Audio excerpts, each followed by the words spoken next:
বন্ধুরা, এটা হচ্ছে জাতীয় স্মৃতিসৌধের পিছনের সাইড, পিছনের পার্কটা। আসলে সামনে থেকে এটা আরও পিছনে যে এত বিশাল এরিয়া আছে এটা বোঝা যায় না, অনেকে জানেন না। এই যে স্মৃতিসৌধ, এটা হচ্ছে আমরা সামনের দিক থেকে আসছি, এটা পিছনের সাইডটা। তো আপনারা দেখেন এখানে লেক আছে, পার্ক আছে, এই যে লেক পার্ক। এখানে অনেকে আড্ডা মারতেছেন, পরিবেশটা একদম চুপচাপ, একদম নীরব, ভালোই লাগে। আর বিশেষ করে সকালের টাইমটা তো, এখন তেমন একটা মানুষ নেই, এই জন্য নীরবতা, সংসার নীরবতা। আপনারা দেখতেছেন বিশাল এরিয়া, আসলে এরিয়া খারাপ না, অনেক বিশাল এরিয়া। ওই দিকটাই দেখেন আপনারা, এই যে ওই দিক থেকে লেক হয়ে একদম, এটা আসলে লেকটা চারোদিক থেকে ঘুরানো হয়েছে। এই যে ওই দিকেও অনেক বিশাল এরিয়া আছে, তো সম্পূর্ণ যাওয়া সম্ভব না। আসলে আমি এখান থেকে আপনাদের একটু দেখানোর চেষ্টা করতেছি। সুন্দর আসলে। আমি আসলে ঢাকায় আসলে, বিশেষ করে সাভারে আসলে, আমি এই জায়গাটা না এসে থাকতে পারি না। এটা আমার একটা অভ্যাসে পরিণত হয়েছে।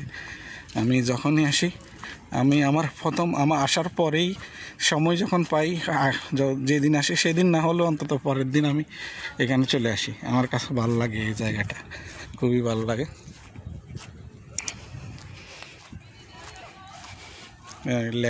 লেকের ধারে দেখছি আমরা যে শাপলা ফুটে আছে লেকে। আর এই লেকগুলাতে খুব সম্ভবত মাছ চাষও করা হয়। আপনারা দেখতেছেন মাছ, মনে হয় মাছ নড়াচড়া করতেছে। এই যে, আর শাপলা, খুবই সুন্দর শাপলা ফুটে আছে। এই যে আরও বেশি থাকে, এখন একটু কম দেখতেছি। এই যে শাপলা, বড় বড় শাপলা।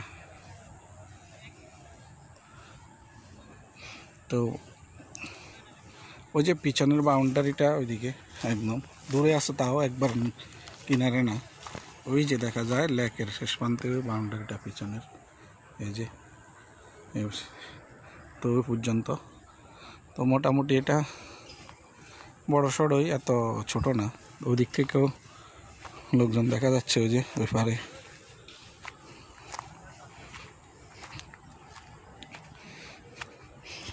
তো সামনের দিকে তো আমরা ভিডিও নিচ্ছি অনেকগুলো, এখান থেকে নিলাম।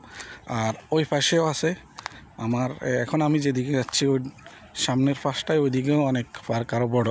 কিন্তু ওই দিকটায় একটা ভিডিও আমি আগে দিয়েছিলাম, ওইদিকে এখন আর যাব না, এই জন্য এই দিকটা দেখালাম আপনাদের।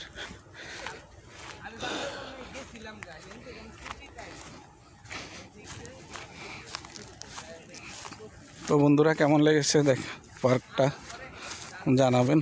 ভালো লাগলে একটু কমেন্টস, লাইক, শেয়ার করে দিবেন। Bye bye. আশা করি ভালো থাকবেন সবাই ইনশাল্লাহ। আমি একটু ভ্রমণপ্রিয় মানুষ, এই জন্য যেদিকে যাই পাশাপাশি কিছু স্মৃতির জন্য ভিডিওগুলো ধারণ করে আমার আইডিতে আপলোড করি, অন্য কোনো কারণ না। তো আশা করি আপনাদের যদি ভালো লেগে থাকে একটু লাইক, কমেন্ট, শেয়ার করে দেবেন, জীবনের স্মৃতি হিসেবে এগুলো রাখার জন্য আর কি। বাই বাই, খোদা হাফেজ। বেরিয়ে যাব, আর বেশিক্ষণ থাকবো না। কেমন নীরবতা আপনারা দেখতে পাচ্ছেন, কিন্তু বিকেলের টাইমে আলো লোকজন থাকে, ভিড় একটু বেশি থাকে। তো খোদা হাফেজ, আজকের মতো এখানেই রাখলাম।